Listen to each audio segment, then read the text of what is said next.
Hi, അസ്സലാമലൈക്കും. Welcome back to science wonder world. ഇന്ന് ഞാൻ നിങ്ങൾക്ക് മുന്നിൽ വന്നിരിക്കുന്നത് നല്ല പൊക്കുവടയുടെ റെസിപ്പിയുമായിട്ടാണ്. പൊക്കുവട എന്നും പക്കുവട എന്നൊക്കെ പറയും. ഇവിടെ പറയൽ പൊക്കുവട എന്നാണ്. അപ്പോൾ അത് എങ്ങനെയാണ് തയ്യാറാക്കാൻ നോക്കുന്നതിന് മുമ്പ് എൻ്റെ ചാനലായ സെയിൻസ് വണ്ടർ വേൾഡ് നിങ്ങളെല്ലാവരും സബ്സ്ക്രൈബ് ചെയ്യുക. ഫ്രണ്ട്സിനും റിലേറ്റീവ്സിനും ഷെയർ ചെയ്ത് ലൈക്ക് ചെയ്യുക, കമൻറ്റ് ചെയ്യുക. അപ്പോൾ ഇതെങ്ങനെയാണ് തയ്യാറാക്കലെന്നും ഇതിലേക്ക് വേണ്ട ഇൻഗ്രീഡിയൻസ് എന്തൊക്കെയാണെന്ന് നമുക്ക് നോക്കാം. പൊക്കോട തയ്യാറാക്കാൻ വേണ്ടി ഞാനിവിടെ 2 സവാള കൊത്തി അരിഞ്ഞതാണ്, മല്ലിയില, കറിവേപ്പില, പച്ചമുളക് ഇതെല്ലാം ചെറുതാക്കി തന്നെ അരിഞ്ഞെടുക്കണം. പിന്നെ 1/2 ടീസ്പൂൺ മഞ്ഞൾപ്പൊടി, 1/2 ടീസ്പൂൺ മുളക് പൊടി, ആവശ്യത്തിനുള്ള ഉപ്പ്. പിന്നെ ഇത് കായമാണ്, എൻ്റെ അടുത്ത് കായത്തിൻ്റെ പൗഡർ ഇല്ല.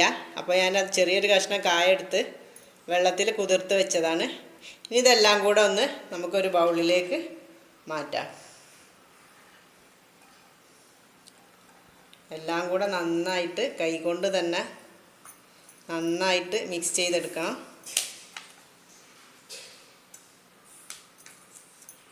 ഉപ്പിട്ട് കൊടുക്കാം, മുളക് പൊടി, മല്ലിപ്പൊടി, പച്ചമുളക്, കറിവേപ്പില ഇതെല്ലാം കൂടി ഞാനൊരു ബൗളിലേക്ക് വെച്ചിട്ടുണ്ട്. പിന്നെ വേണ്ടത് ഒരു കോഴിമുട്ടയാണ്, അതും ഇതിലേക്ക് ചേർത്ത് കൊടുക്കാം. പിന്നെ അവിടെ കുറച്ച് കടലമാവ് എടുത്തിട്ടുണ്ട്, 1 കപ്പ് ഇവിടെ എടുത്ത് വെച്ചിട്ടുണ്ട്. അതുപോലെ തന്നെ 2 സ്പൂൺ അരിപ്പൊടിയും ചേർത്തിട്ടുണ്ട്. ഇനി ഇത് കുറേശ്ശെ ഇട്ട് നന്നായിട്ട് മിക്സ് ചെയ്തെടുക്കാം. ഇനി നന്നായിട്ട് കൈകൊണ്ട് തന്നെ മിക്സ് ചെയ്യണം. വെള്ളം ചേർക്കേണ്ട ആവശ്യമൊന്നുമില്ല. കോഴിമുട്ടയും ഉള്ളിയൊക്കെ വെള്ളത്തിൻ്റെ കണ്ടൻറ്റ് ഉള്ളതായതുകൊണ്ട് ആവശ്യമില്ല. നന്നായിട്ട് മിക്സ് ചെയ്തെടുക്കണം. ഈ നാട്ടിലൊക്കെ പൊക്കുവട എന്നും പക്കവട എന്നൊക്കെ പറയും.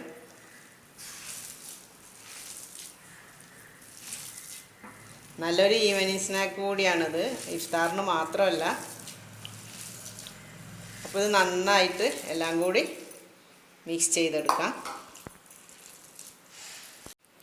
ഞാനിപ്പോൾ ഇത് നന്നായിട്ട് മിക്സ് ചെയ്ത് വെച്ചിട്ടുണ്ട്. പക്ഷേ എനിക്ക് കുറച്ച് വെള്ളം കൂടിയ പോലെ തോന്നുന്നുണ്ട്. അതുകൊണ്ട് ഞാൻ കുറച്ചുകൂടി കടലപ്പൊടി ഇട്ട് കൊടുക്കുകയാണ്. അതുപോലെ തന്നെ ഞാൻ നേരത്തെ ഇൻഗ്രീഡിയൻസ് പറഞ്ഞപ്പോൾ ഇഞ്ചി ഇടാൻ മറന്നുപോയി. ഒരു ചെറിയ ടീസ്പൂൺ ഇഞ്ചി ഇട്ട് കൊടുക്കണം. അത് ഞാൻ നേരത്തെ പറയാൻ വിട്ടുപോയതാണ്. ഇനി ഇതെല്ലാം കൂടെ കൂടിയിട്ട് നന്നായിട്ടൊന്ന് മിക്സ് ചെയ്യട്ടെ. ഇതിൽ വെള്ളം ചേർക്കേണ്ട ആവശ്യമൊന്നുമില്ല. കാരണം ഉള്ളി ചിലപ്പോൾ നമ്മൾ റെസ്റ്റ് ചെയ്യാൻ വെച്ച ഉള്ളിയിൽ നിന്ന് തന്നെ വെള്ളം ഇറങ്ങി വരും. അതുകൊണ്ട് ആവശ്യമുണ്ടെങ്കിൽ മാത്രം വെള്ളം ചേർത്ത് കൊടുത്താൽ മതി. ഇനി അതൊന്ന് നന്നായിട്ട് ഒന്നുകൂടി മിക്സ് ചെയ്തെടുക്കട്ടെ.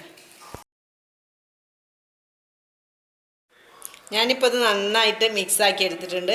ഞാൻ ആദ്യം ചേർത്ത 1 കപ്പ് കടലമാവ് കൂടാതെ 1/2 കപ്പോളം കടലമാവ് കൂടി ചേർത്ത് കൊടുത്തു. വെള്ളം ചേർത്തിട്ടേ ഇല്ല. കോഴിമുട്ടയും പിന്നെ ഉള്ളിയിലുള്ള വെള്ളത്തിൻ്റെ കണ്ടൻറ്റൊക്കെ മാത്രമേ ഉള്ളൂ.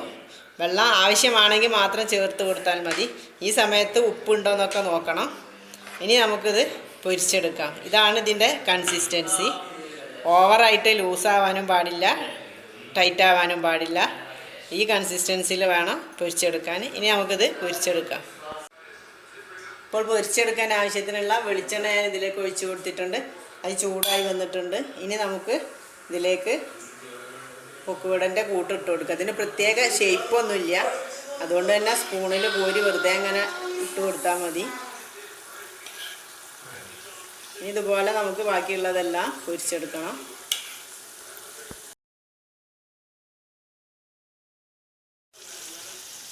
ഇപ്പോൾ ഇത് പാകമായി വന്നിട്ടുണ്ട്. ഇതുപോലെ ഗോൾഡൻ ബ്രൗൺ കളർ ആവുന്നത് വരെ പൊരിച്ചെടുക്കാം. ഇനി ഇതേപോലെ ബാക്കിയുള്ളതെല്ലാം നമുക്ക് പൊരിച്ചെടുക്കണം.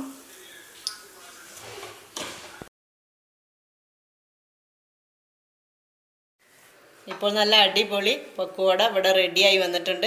കടകളിൽ നിന്നൊക്കെ വാങ്ങിക്കാൻ കിട്ടുന്ന അതേ ടേസ്റ്റിൽ തന്നെ നമുക്ക് വീട്ടിലും തയ്യാറാക്കാൻ പറ്റും. അപ്പോൾ നിങ്ങളെല്ലാവരും ഇത് ട്രൈ ചെയ്ത് നോക്കണം. ട്രൈ ചെയ്ത് നോക്കി അഭിപ്രായം കമൻറ്റിലൂടെ അറിയിക്കുകയും വേണം. അപ്പോൾ പുതിയ പുതിയ വിഭവങ്ങളുമായി വീണ്ടും കാണുന്നത് വരെ അസ്സലാമു അലൈക്കും. Thanks for watching.